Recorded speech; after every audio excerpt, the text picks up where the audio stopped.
Thank you. Mr. President, nice to see you Welcome. always. Thank you Welcome. very much. Thank you, sir. We are glad you're here. Thank you very much. Come on We're into the grateful Oval for this. Office. Thank you. This is great. It's So- interesting history here, and I think one thing that your viewers might be interested in knowing is that the first decision I ever made as president, but I was actually president-elect, was what color rug do you want? And one of the important things is to surround yourself with people who you can trust and delegate. In this case, I delegated the rug design to Laura, my wife. But I told her, I said, I want the rug to have a message, and that is, optimistic guy goes to work here. And so as you can see, the rug really lights up the room. And I am optimistic about the future of the Middle East. Well, that's a great note, sir. You've been here 8 years, few weeks, and you're going to be leaving. I'm going home. You sat on this desk for 8 years, and you took many decisions regarding our region. You launched the Greater Middle East Initiative that you want to democratize, reform the Middle East. In retrospect, do you think that vision was realized? Would you do anything Well, I think it differently?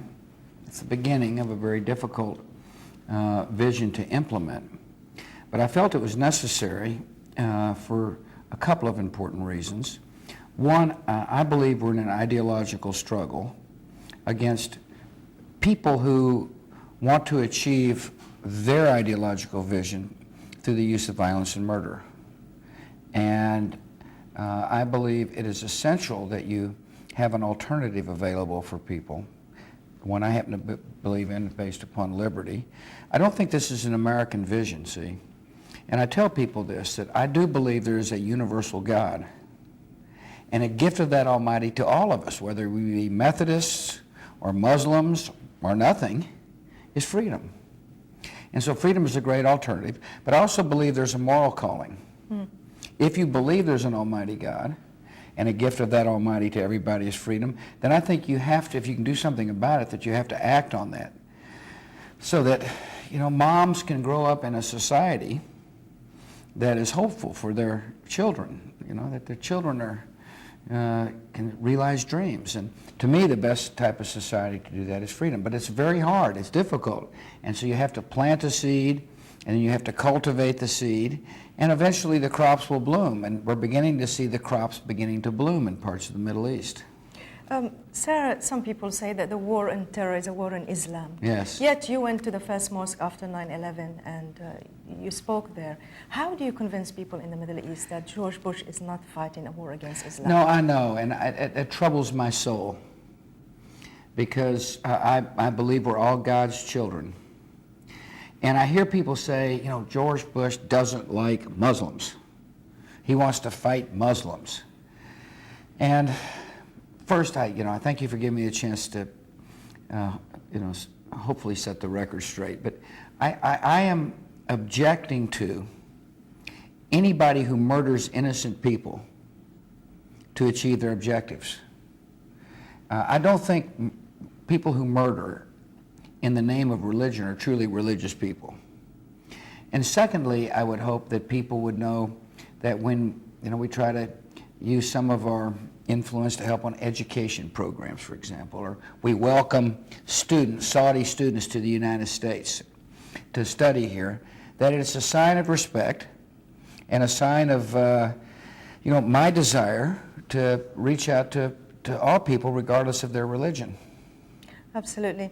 I wanted also to ask you about, in the last 8 years, if you look back, would you do things differently?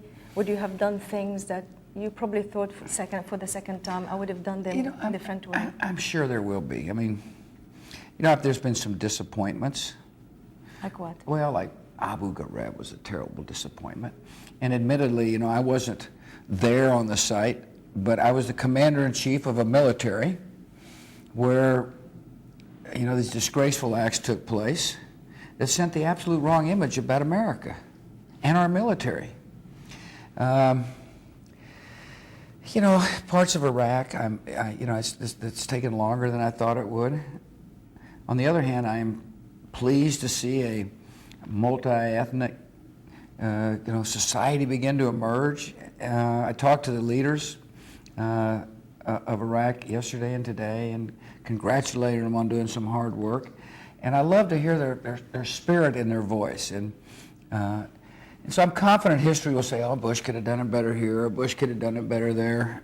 But I think from the strategic point of view, I'm confident that the idea of moving liberty in the region, a two-state solution to help solve the Israeli-Palestinian issue, the liberation of Iraq, and the follow-up with to help the Iraqis realize their sovereignty, a strong pushback against Iran. I believe when people objectively analyze this administration, they'll say, well, I see now what he was trying to do.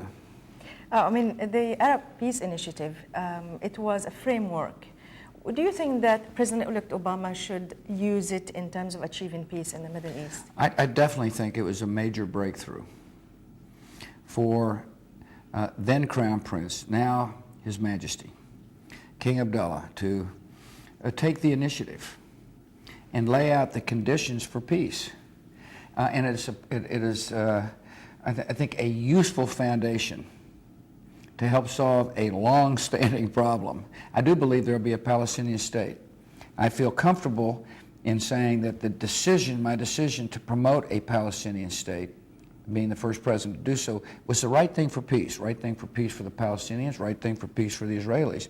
And His Majesty was very useful and very bold in laying out the Arab Peace Initiative. We're going to talk about all this in details. Yeah, come on, I'll show you the Rose Garden. Let's walk and talk as we go down to the map. You've seen the Rose Garden before. I have, many times. Many times. Thank you, sir. It's beautiful. What are you going to miss most about this place? Well, I miss a lot. I've got such respect for our military, and I admire our people in our military so very much. I'll miss being the commander-in-chief, but the White House is full of incredibly gracious and kind people who work hard to make family life as normal as possible, and so I miss a lot of the people we work with here. And what's your plans? Well, I'm going to move back to Texas. And what you going to do there? And I'm going to, write a book, I think, about what it was like to be president and some of the hard decisions I had to make. I'm going to start an institute that will promote freedom. And this will be an interesting place, particularly in regards to the Middle East, because this will be a place where there'll be a forum for people with different issues to come and discuss. Mm-hmm. I would love to have, Palestinians such as the president or the prime minister come and describe to the Americans what it was like to be in that part of the world. Or, there's just a lot of really interesting opportunities for people to come and lecture and think and talk.